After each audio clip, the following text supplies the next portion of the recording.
El apóstol Pablo, como bien lo sabemos, le ha estado hablando a los hermanos de la iglesia de Éfeso acerca de la unidad, de su propósito, de los dones dados a ellos y, claro, de aquel que les dio esos dones. Vengan ustedes conmigo, por favor, a la palabra del Señor en el capítulo 4 de la carta del apóstol Pablo a los Efesios, versículo número 11, Efesios 4:11. Dice: y Cristo mismo constituyó a unos apóstoles, a otros profetas, a otros evangelistas, a otros pastores y maestros, a fin de perfeccionar a los santos para la obra del ministerio, para la edificación del cuerpo de Cristo, hasta que todos lleguemos a la unidad de la fe y del conocimiento del Hijo de Dios, a un varón perfecto a la medida de la estatura de la plenitud de Cristo. Estimados hermanos, el título que tenemos en la meditación de la mañana de hoy es el siguiente: evangelistas, pastores y maestros en la edificación de la iglesia.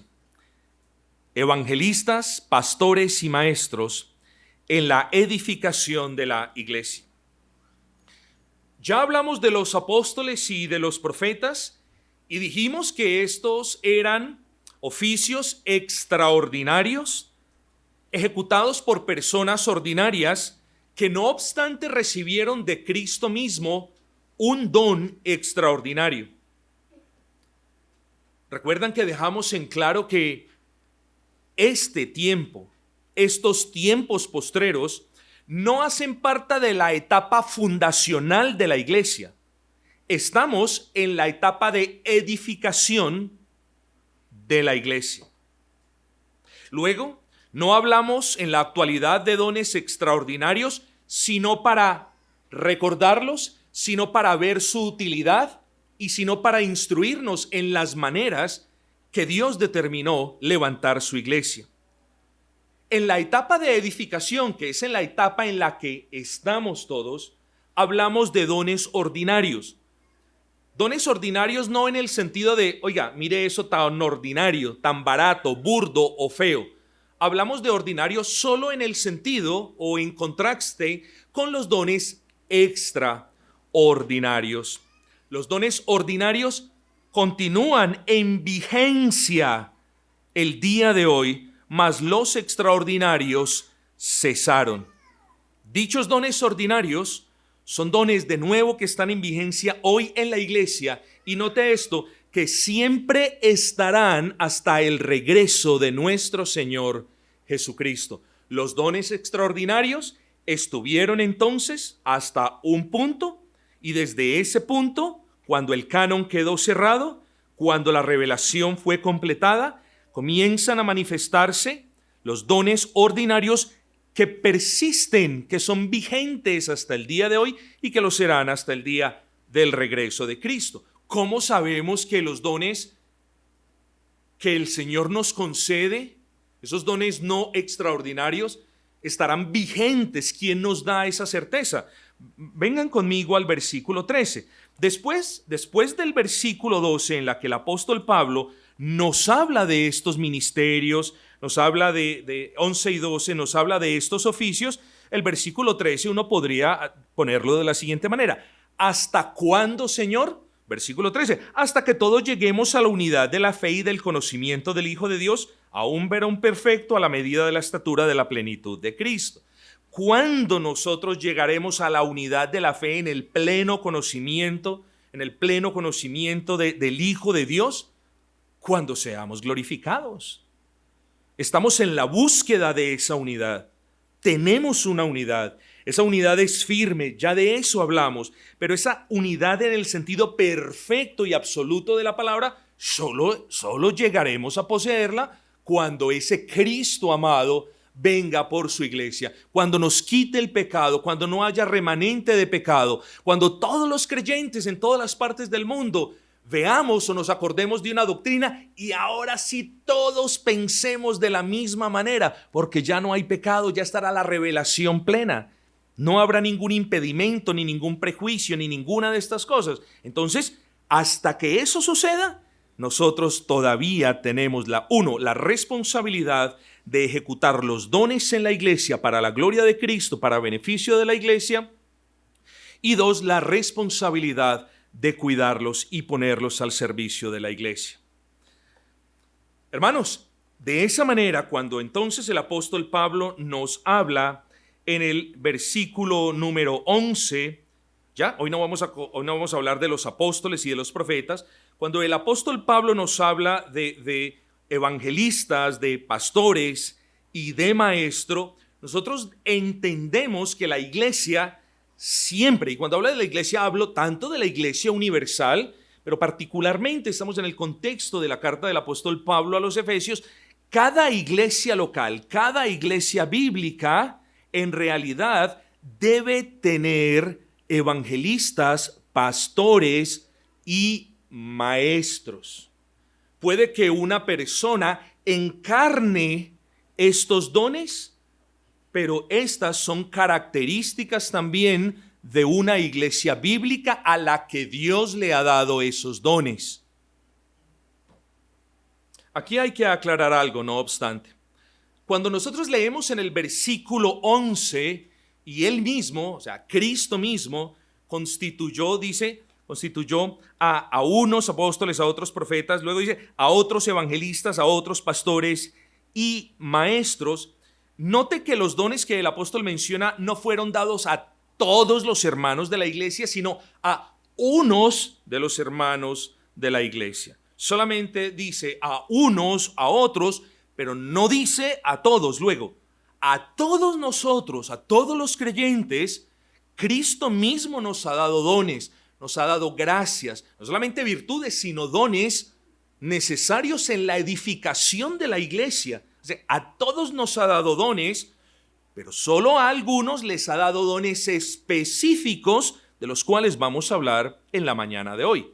Y hago referencia a la segunda parte del versículo 11 que me dice, y a unos Cristo nombró evangelistas, o les dio el don de ser evangelistas, a otros les dio el don del pastorado, y a otros les dio el don de comprender y enseñar la palabra, y a estos hace referencia como maestros.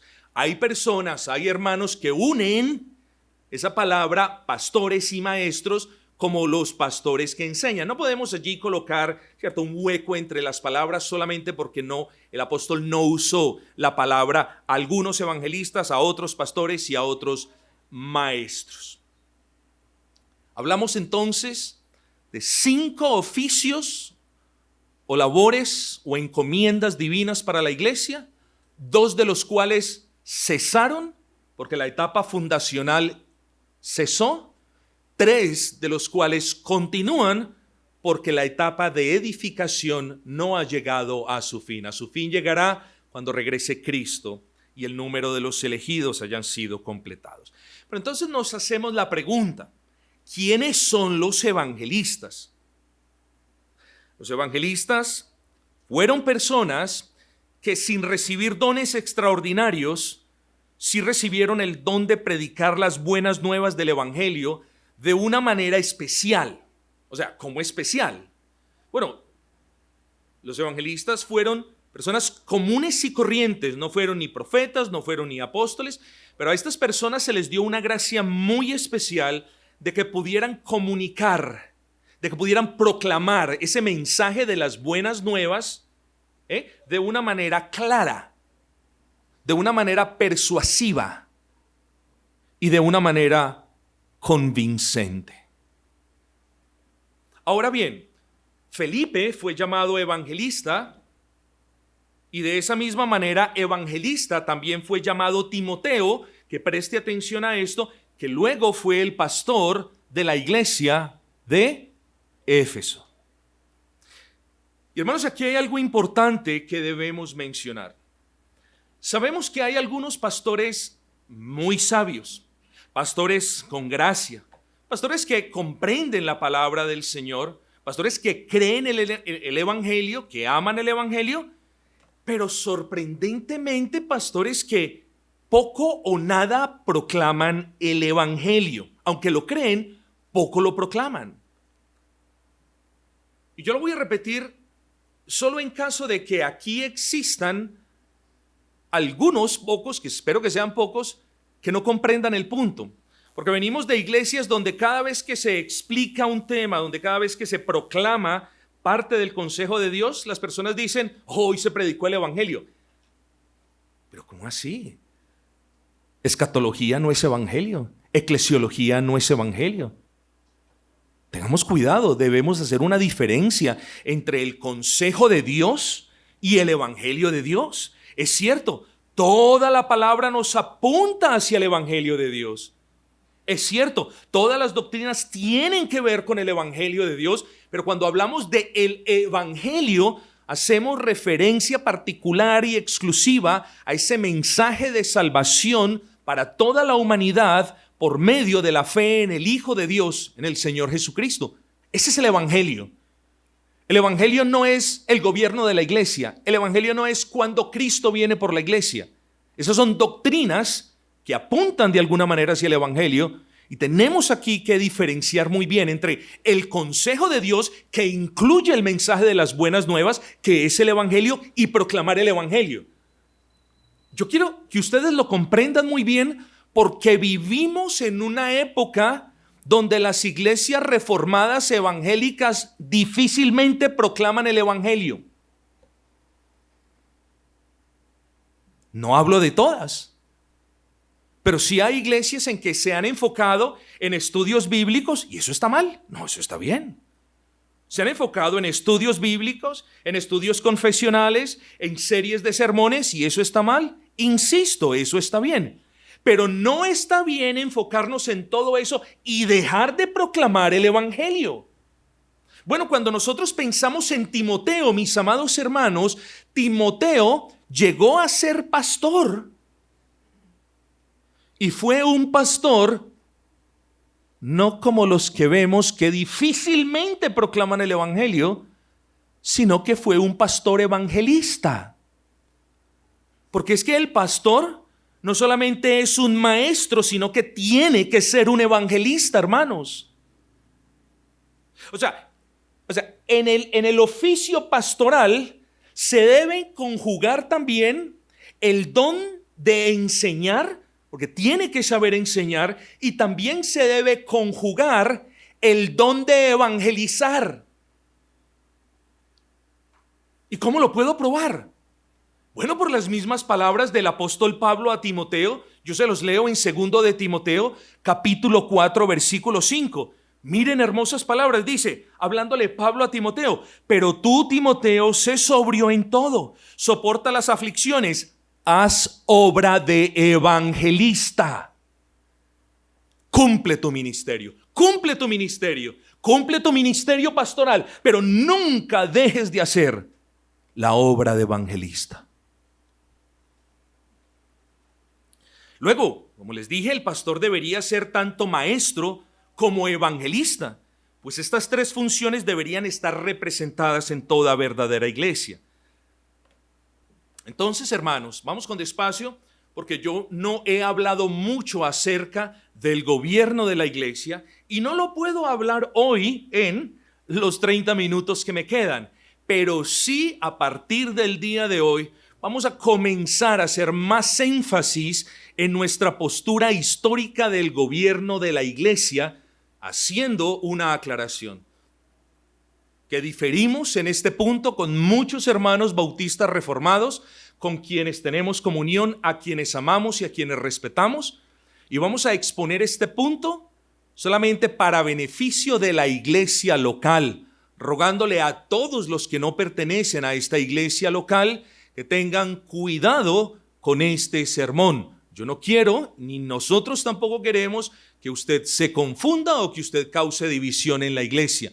Esta es la exposición de nuestras convicciones y vamos a probarlo no solamente hoy, sino a partir de hoy. Así que cuando hablamos de pastor, mis amados hermanos, Un pastor debería ser tanto un maestro como un evangelista, ya lo dijimos. Pero un pastor tiene tres labores muy particulares. Y es la de enseñar y predicar. Alguien puede enseñar, pero no puede tener el don de la predicación. El pastor principalmente enseña y predica.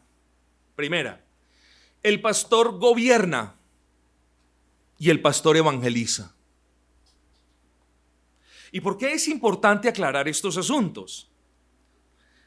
Hermanos, por lo que les mencioné, porque el gobierno bíblico de la iglesia, particularmente el de nosotros como bautistas reformados, en mi opinión, y las personas que me ven pueden diferir de eso, creo que ese gobierno, en vez de haberse fortalecido y de haberse empotrado en esas raíces históricas y confesionales que nos caracterizan en todo lo demás, más bien se ha diluido a lo largo de los años y ha tomado otros matices de otras denominaciones. Hablo de los bautistas reformados, ¿cierto?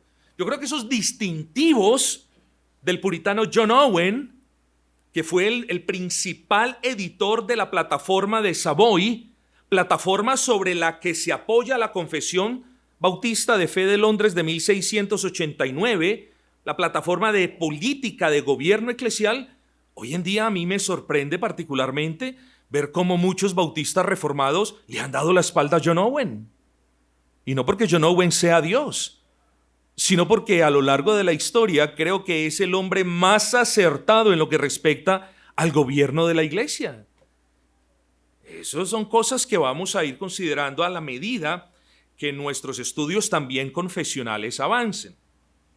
Hermanos, no es difícil encontrar excelentes pastores, es que nadie lo niega, que enseñan muy bien la palabra, pero poco proclaman el evangelio.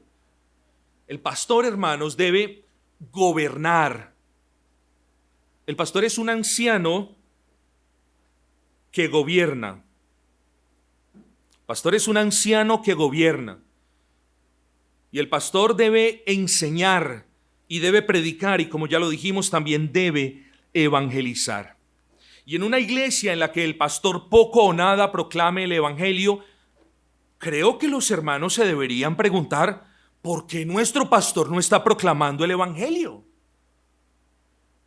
¿Acaso Dios le dio el don de ser evangelista a Timoteo para que ejecutara su ministerio y también no dejara de lado ese don de evangelista? ¿Y al pastor de mi iglesia será que no se lo dio? Bueno, yo no puedo ser dogmático aquí.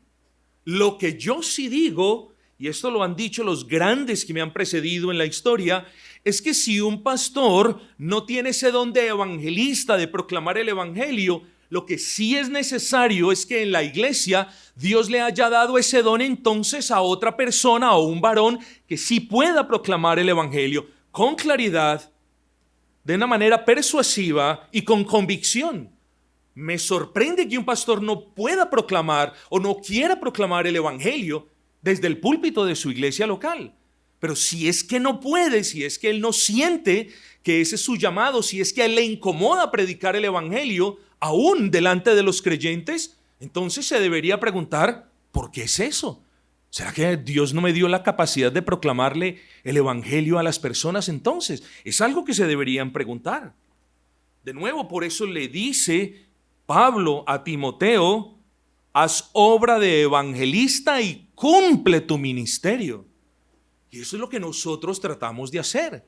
Sabemos que nos hace falta, sabemos que necesitamos avanzar, pero eso es lo que cada iglesia debería estar haciendo, o el pastor de cada iglesia debería ejecutar su ministerio de enseñanza, porque a eso Dios lo ha llamado, pero no a expensas de su ministerio como evangelista, hermanos. Regresemos al tema de aquellos en la iglesia que habían recibido el don de ser evangelistas. Dicho don, el mencionado por Pablo en este versículo, es diferente, préstele atención a esto, es diferente al llamado que Dios le hace a todos en la iglesia a evangelizar. Que nadie venga con el viejo truco que también ya se institucionalizó en las iglesias bautistas reformadas. No, es que Dios no me ha llamado a evangelizar. Hermanos, ¿perdón? ¿Que Dios no lo ha llamado a evangelizar? Usted está calumniando al Altísimo. Usted está menospreciando las palabras de Cristo. Porque a absolutamente todos los hijos de Dios nos ha llamado a proclamar el Evangelio y a que nunca nos avergoncemos del Cristo ni del Evangelio del Cristo en esta generación perversa. Es cierto, hermanos, no a todos nos ha dado la capacidad, no a todos nos ha dado la destreza, no a todos nos ha dado cierta claridad. Hay algunos entre nosotros que son un poco introvertidos, hay algunos que son adultos mayores, tienen diferentes capacidades mayores o menores. Eso no lo vamos a condenar, hermanos, ¿cierto? Vemos la regla, a todos nos ha llamado, pero somos conscientes de que la regla tiene excepciones.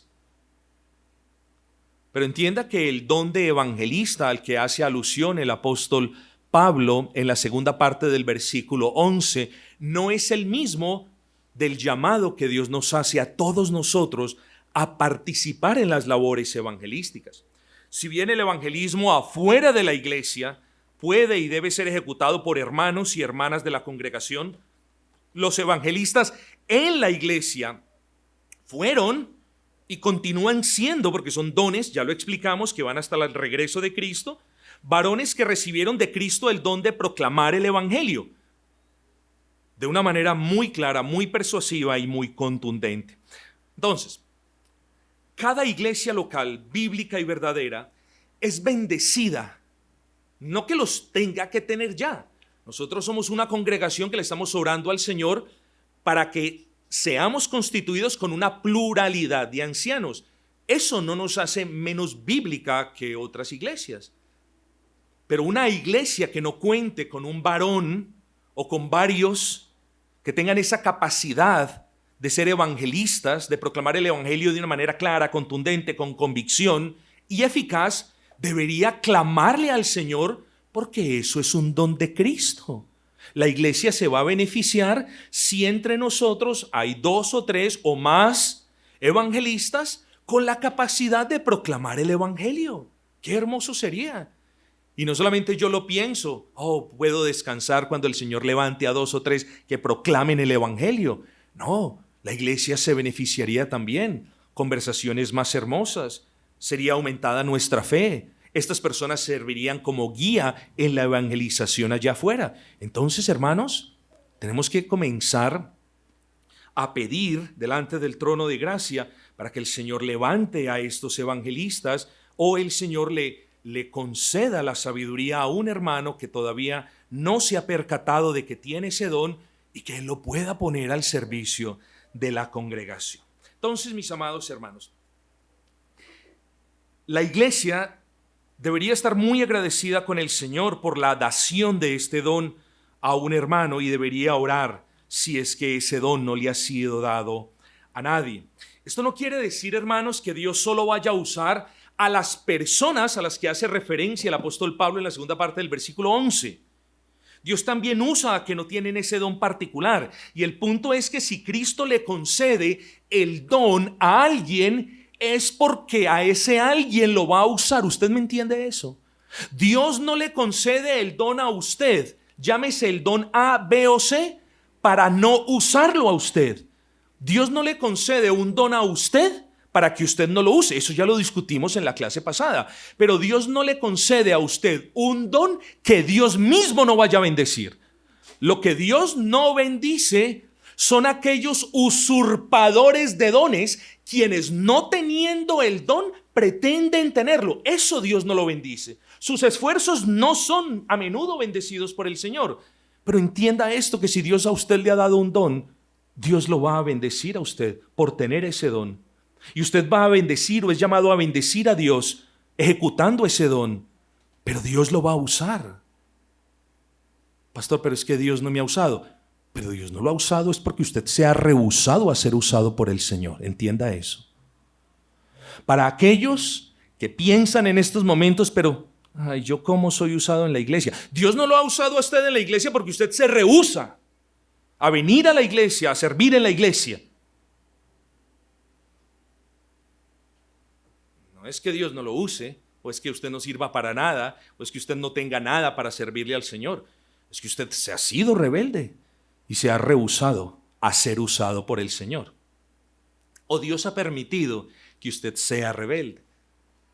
En fin. Hemos hablado de esos evangelistas, pero Pablo nos dice que Él, Cristo mismo, ha concedido a uno el don de evangelista. Pero luego dice a otros el de pastor. Un pastor, ya lo dijimos, es un anciano. Tengan cuidado con los términos que voy a usar, hermanos. Tengan cuidado porque hoy es la primera vez que yo voy a usar esos términos y de aquí en adelante, porque no hemos hablado de esto casi en 9 años. Un pastor es un anciano, ya lo dijimos. ¿Qué hacen los ancianos? Gobernar la iglesia. Entonces, un pastor es un anciano que gobierna la iglesia. Y un pastor es un anciano que además de gobernar la iglesia, y esto no por imposición, sino por pedido mismo de la iglesia. Por esto el gobierno de los bautistas particulares o de los bautistas reformados, que somos nosotros, se le llama gobierno por consentimiento. Gobierno no por imposición, como yo soy pastor y se acabó, o yo unjo a este como pastor y ya él es el pastor. No, es un gobierno en el que el pueblo le pide a Dios que le dé el discernimiento para pedirle a este varón que gobierne sobre ellos. Entonces, un pastor es un anciano. ¿Y los ancianos qué hacen? Los ancianos gobiernan. Luego, un pastor es un anciano que gobierna y que evangeliza, ya lo dijimos. Y tenemos que robustecer más el punto. Un pastor es un anciano que gobierna, es un anciano que es un evangelista y quien como maestro alimenta a la grey del Señor por medio de la predicación continua desde el púlpito. Hermanos, préstenle atención a esto porque yo soy pastor, pero es que no, préstenle atención a eso. Y se lo voy a repetir porque es muy importante, hermanos. Estamos aquí exponiendo nuestras convicciones y explicando más o menos en detalle los asuntos. Un pastor es un anciano. ¿Qué hace el anciano? El anciano gobierna. Luego, un pastor es un anciano que gobierna y quien además de ser ese evangelista del que ya hablamos, también es alguien que como maestro alimenta al pueblo del Señor por medio de la predicación constante de la palabra. Luego aquí quiero que vean algo. Una de las características principales del oficio pastoral es ¿cuál? Pues piensen en unas ovejitas que tienen un pastor. La labor principal del pastor, etimológicamente hablando, la palabra siempre ha proyectado principalmente esta idea de alguien que las lleva a pastar, que las mueve de un lugar a otros para que pasten, para que se alimenten. Bueno, una de las características principales, no de los ancianos, sino del pastor, es presidir la proclamación de la palabra del Señor, alimentando así la grey del Señor. Vamos a ir robusteciendo todo esto, no por hoy, por meses vamos a ir hablando de esto. En esta congregación, mis amados hermanos, entendemos que el gobierno de la iglesia es ejercido por pastores y ancianos y no por ancianos y diáconos. El diaconado es un oficio destinado para ayudar a los ancianos y al pastor, mientras que los ancianos y el pastor hacen parte del oficio de la gobernanza y de la enseñanza de la iglesia. Eso también lo tenemos que tener en claro. El diácono no participa en el gobierno de la iglesia, mis amados hermanos. Que un pastor sea sabio y le pregunte a un diácono cómo proceder, por supuesto que sí, pero en realidad no tiene ni arte ni parte en las decisiones que toman los ancianos. Entonces, pastor y ancianos gobiernan la iglesia, el pastor principalmente le enseña a la iglesia, los diáconos ayudan a la iglesia y ayudan a los ancianos y al pastor. ¿Sí van entendiendo poco a poco? Bueno, hermanos. En esta iglesia, mis amados hermanos, nos adherimos a la postura de John Owen, ya se los dije, el redactor principal de la plataforma de Savoy, que es la plataforma en la que se apoyó nuestra confesión bautista de fe. Nosotros tenemos la postura de John Owen. ¿Y cuál es esa postura? Que la Biblia nos habla de pastores como aquellos ancianos que han recibido de Cristo el don de enseñar la palabra, de predicar la palabra, de proclamar el evangelio, y quienes gobiernan al Señor. Esta postura, ya se las he explicado, es diferente a la postura que tienen otros estimados, queridos, respetados hermanos en el Señor, pastores de iglesia, que simplemente con lo voy a decir, voy a cuidar mis palabras, simplemente ponen como sinónimos ancianos, obispos y pastores. Para ello todo es lo mismo. Y no es así. Y John Owen nunca lo creyó así. Y de nuevo, no estamos aquí mirando a John Owen y las escrituras las estamos poniendo debajo.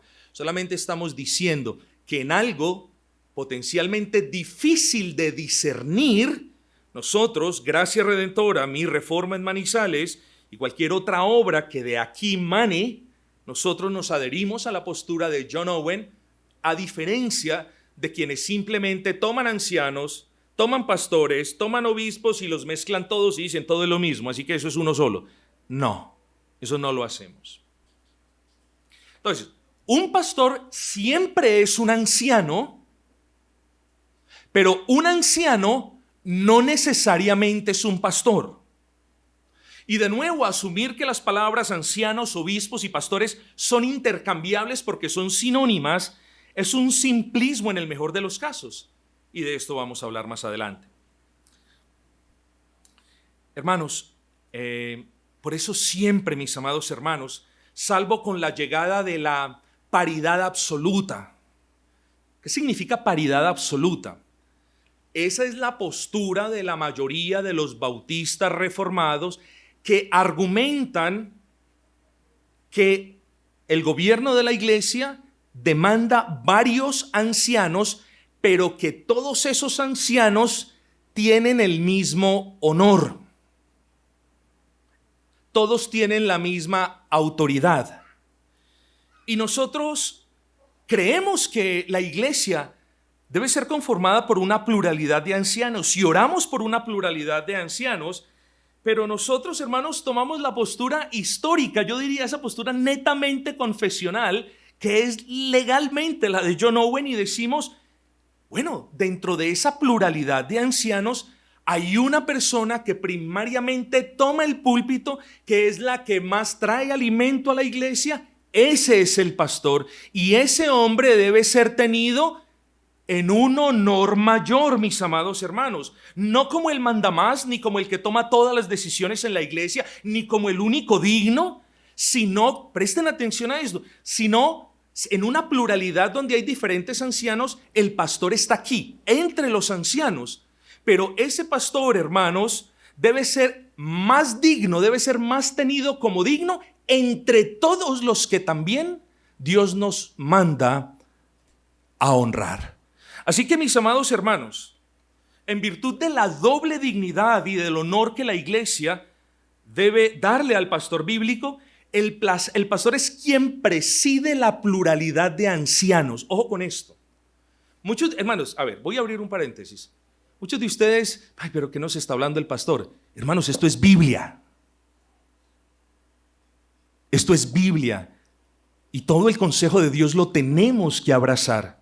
Y si algo no comprendemos, pues esforcémonos en comprenderlo. Y si usted no lo comprende, venga y pregúnteme a mí, hermano. Pero no siempre podemos hablar de la esperanza, no siempre podemos hablar del amor, no siempre podemos hablar del arrepentimiento. Hoy nos tocó en el texto hablar de dos oficios en la etapa de edificación de la iglesia que no hemos tocado antes. Esa es la maravilla de la predicación expositiva consecutiva. Hermano, entonces decimos que en una iglesia bíblica hay pluralidad o hay varios ancianos. y decimos que el pastor es el anciano a quien se le debe tener en más honra dentro de aquellos ancianos a quienes se les debe también honrar. Y dijimos, no como el mandamás, no como el que dice algo y tiene que ser, sino que, hermanos, como aquel a quien Dios le ha dado unas gracias particulares, y la principal de ellas, como la gracia de que predique el evangelio y de que predique todo el consejo de Dios y alimente a la grey del Señor. Hermanos, el pastor no es quien está por encima de los demás ancianos. El pastor es quien está al mismo nivel de los ancianos, pero los preside. Eso es todo lo que es el pastor. No estamos hablando de una estructura jerárquica aquí compleja. No, que es que aquí están los diáconos y aquí están los ancianos y aquí están... Nadie está hablando de eso. Estamos hablando que en una pluralidad de ancianos el pastor no es el que está por encima, sino el que está delante de ellos en honra, mis hermanos queridos. Y esto es de manera preparatoria para cuando el Señor nos conceda la bendición de tener una pluralidad de ancianos. Hermanos, pero pudiésemos hablar mucho más al respecto de esto. Alguien se podría preguntar por lo que conoce de la Biblia, pero ¿no dice la Escritura que el obispo debe ser apto para enseñar? Eso dice la Escritura. Hay ancianos en las iglesias que gobiernan, pero que también son maestros, que también le enseñan al pueblo del Señor. Ninguno de nosotros dice que eso no es cierto. Pero solo el anciano que gobierna, solo el anciano que es evangelista y solo el anciano que constantemente toma el púlpito para alimentar a la grey del Señor, solo a ese anciano se le debería dar el nombre de pastor, hermanos. Entonces, tenemos varios ancianos, pero solo a quien predominantemente alimenta la grey del Señor con la palabra del Señor, solo a él se le debería dar el nombre de anciano. Pastor, hay una iglesia de 200 personas y hay 2 ancianos que toman el púlpito de manera constante, de manera regular, de manera dividida. ¿Quién es pastor? Técnicamente los 2 son pastores. Y es que John Owen en su exposición nunca dice de que solamente debería haber un pastor. No, cada iglesia, dependiendo de sus necesidades, puede nominar, llamar a que la gobiernen varios ancianos y a que dentro de esa pluralidad de ancianos puedan existir más de un pastor. Nadie está diciendo que no puede. Claro que puede. Solo que, hermanos, necesitamos definir qué es un pastor. Porque es que ya lo trivializamos tanto que un pastor no es nadie. Es otro anciano, no pasa nada. No, mis amados hermanos, nunca en la Escritura el pastor es otro anciano ahí común y corriente. No, es un don de Dios, mis amados hermanos. Es un regalo que Dios le da a la iglesia. Estamos viendo los dones de Dios con la iglesia.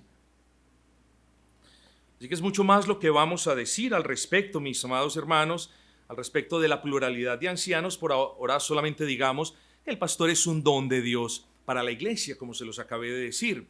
Y si el pastor es un don de Dios para la iglesia, ¿qué hacen los dones? Sirven a la iglesia. Y sirven en la iglesia. Y todo lo que hacen lo hacen por amor a Cristo y por amor a la iglesia.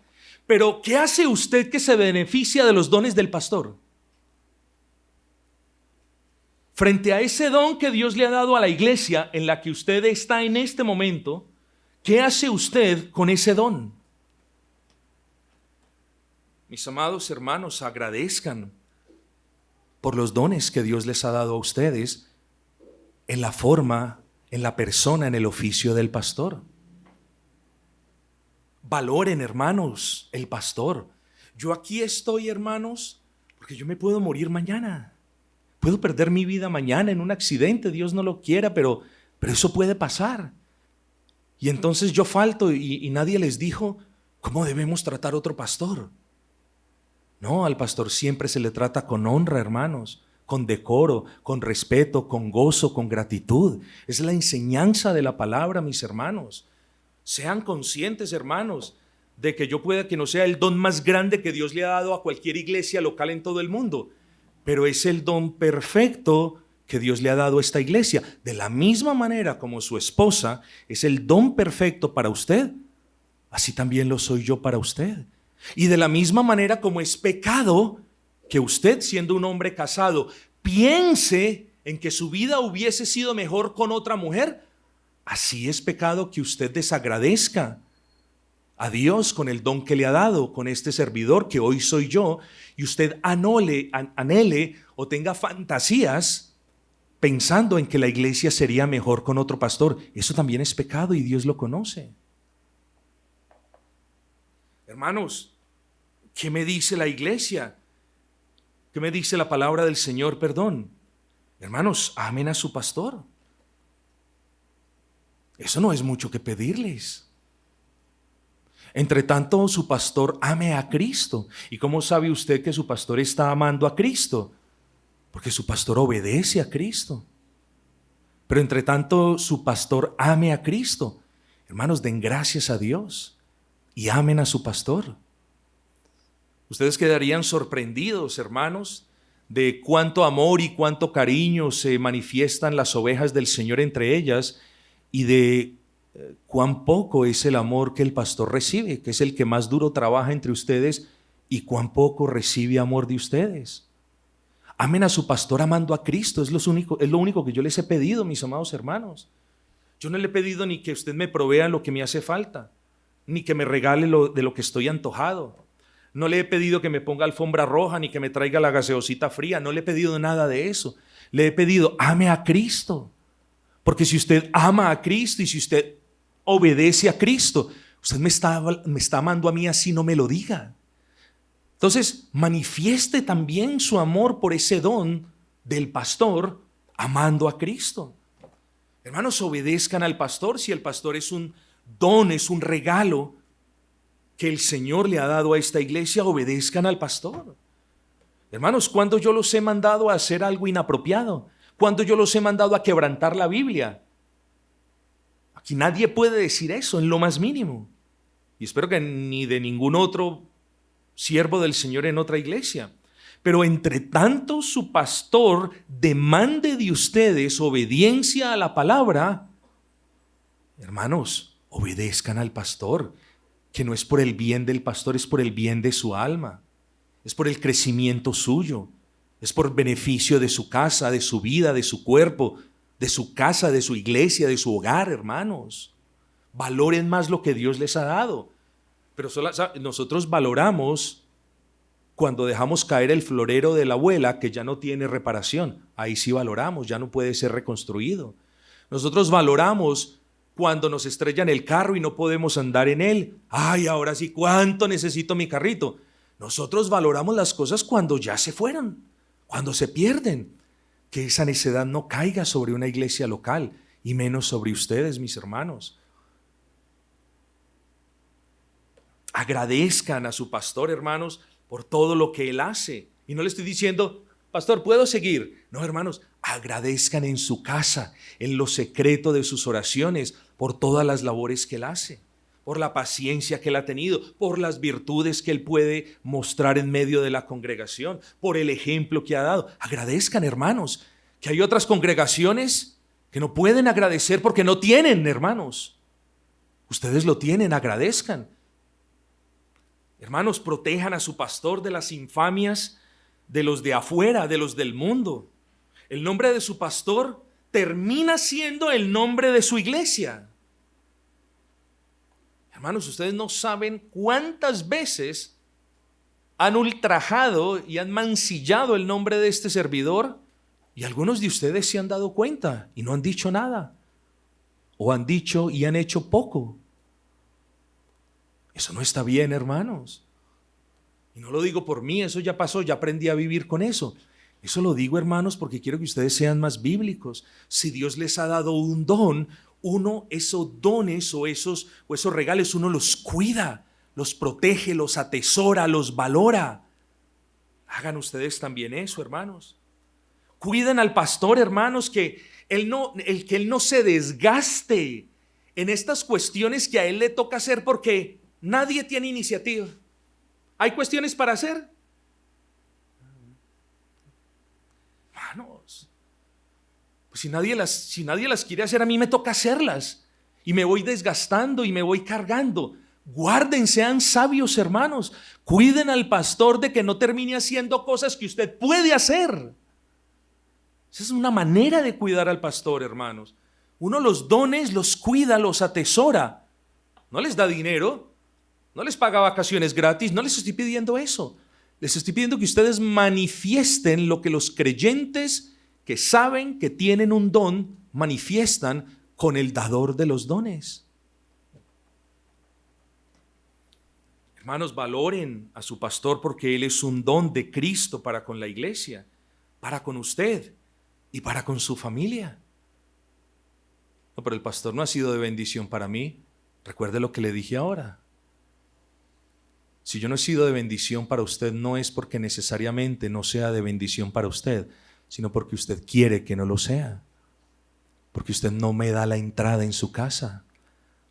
Porque usted es una persona que vive en pecado, es hermética, no admite amonestación, no admite ruegos, no admite reconvención. Usted rechaza la bendición. Pero siempre he estado, tanto como el tiempo me lo permite, para cuidar las almas de ustedes, hermanos. Dice el versículo 11, y él mismo constituyó a unos apóstoles, a otros profetas, a otros evangelistas, a otros pastores y maestros.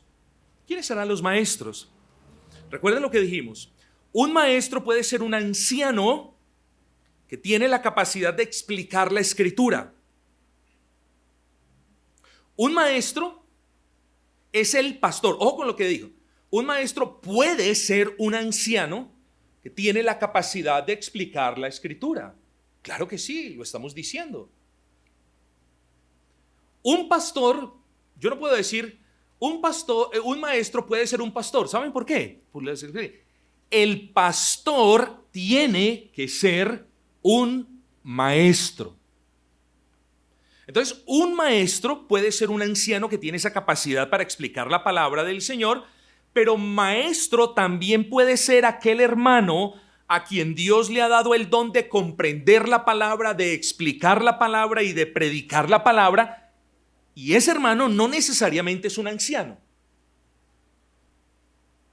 Bueno, aquellos hermanos varones a quien el Señor les ha dado el don de enseñar y de predicar, a ese tipo de hermanos que enseñan en la iglesia, el Señor les llama maestros.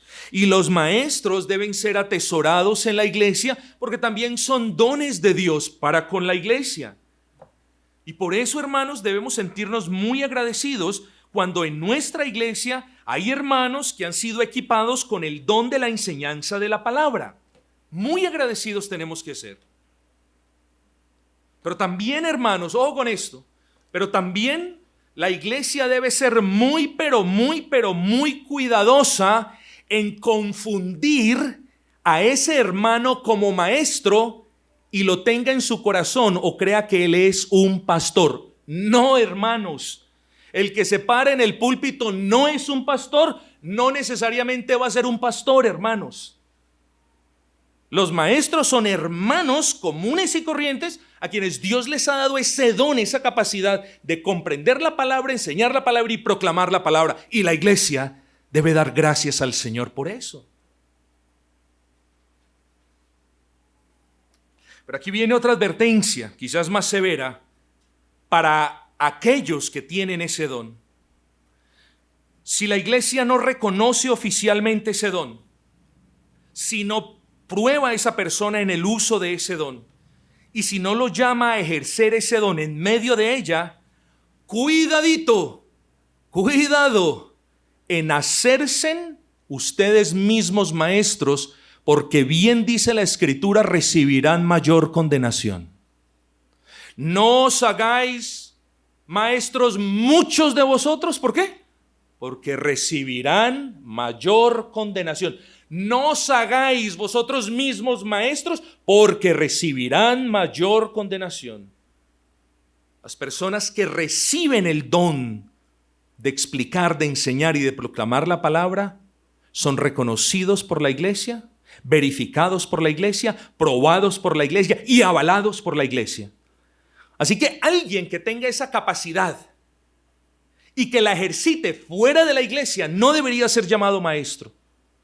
Debería ser llamado un desertor. Y ese es el problema que tenemos hoy en día, que hay personas con ciertas capacidades, quizás algunos de ellos con ciertas capacidades muy buenas para predicar la palabra, y como no les dan el pastorado que ellos quieren, entonces salen de las iglesias sobre pretexto de, no, es que yo tengo un llamado a ser pastor. Pero ¿quién le dijo a usted? Debería poner, si en verdad tiene ese don, debería poner ese don a ser juzgado por los hermanos de la iglesia, que son los que lo conocen. Pero hoy en día estamos viviendo eso. Entonces la gente habla de un avivamiento a gran escala, pero parte de ese avivamiento no es otra cosa que personas rebeldes, niñitos rebeldes que cogen una Biblia, cogen una cámara de internet, publican sus predicaciones y forman iglesias. Pues lo que comienza mal tiene que terminar mal, estimados hermanos. Hoy en día se ven casos de iglesias en las que muchos hermanos desean ser maestros, y aunque no puedo juzgar su motivación, sí juzgo a quienes quieran ser maestro robándose el corazón de los hermanos para con el pastor. ¿Usted sabe qué es eso? ¿Usted sabe qué es robar el corazón de los hermanos para con el pastor? Se le acercan estas personas a los hermanos a mostrársele como los más condescendientes, como quienes más interesados están por sus almas, como los que más lo aman. ¿Para qué? Para así robarles el corazón e impedirles que ellos amen al pastor. Alguien que hace eso es digno de ser reprochado, señalado y condenado, porque está causando división. Tenemos que juzgar a quienes así procedan, y tenemos que juzgar también a aquellos que se proyectan a sí mismos como los que son más capaces siempre que los demás de enseñar mejor. ¿Cómo podemos relacionar un don que viene de Cristo, como el enseñar la palabra y predicar la palabra, y el orgullo que mana de las entrañas de su carne? ¿Cómo podemos reconciliar eso? Son virtudes opuestas, hermanos. Quizás a usted, a la persona, no la dejan ser maestro porque tiene mucho celo, pero no tiene ciencia, porque conoce, pero no tiene gracia, porque es un amante del púlpito más que de Cristo, porque tiene fallos morales y porque no es una persona sujeta a la autoridad de la iglesia. Hermanos míos, no os hagáis maestros muchos de vosotros, sabiendo que recibirán mayor condenación. Esto es lo que pienso ya para terminar, hermanos. Es un gran mal para cualquier congregación de creyentes que le presten oído a las enseñanzas de aquellos que, desesperados por ser llamados maestros o pastores, se llaman a sí mismos maestros. Al llamarse a sí mismos maestros, los tales lo que están haciendo es usurpando el don y descalificando de paso el poder que tiene la iglesia local para reconocer el don en un hermano, para ponerlo a prueba y para llamarlo a que lo ejerza. Es un gran daño el que le está haciendo esta persona a la iglesia simplemente porque dice tener el don de enseñar la palabra y de predicarla. Hermanos, ya la próxima semana me muevo hacia otros terrenos, pero que quede claro, este asunto del gobierno de la iglesia es un asunto en el que diferimos con otros hermanos. No obstante, con esos hermanos tenemos una cercanía inigualable, hermosa, que glorifica a Cristo. Ni ellos ni este servidor está renunciando a su convicción, pero los dos entendemos que es un tema que, si bien es sumamente importante, este tema no amerita que exista una división entre nosotros. Así nosotros, mis amados hermanos, yo les he esgrimido hoy y les voy a continuar esgrimiendo esos argumentos principalmente bíblicos, pero también históricos, esperando que el Señor nos conceda una convicción unánime de lo que significa el gobierno de una iglesia bautista reformada. Quiera el Señor, hermanos, que nosotros podamos dar gracias por ese don de los evangelistas que tenemos entre nosotros, de los maestros que tenemos entre nosotros, y ahorita tenemos un solo anciano que es pastor. Den gracias a Dios por ello, hermanos queridos.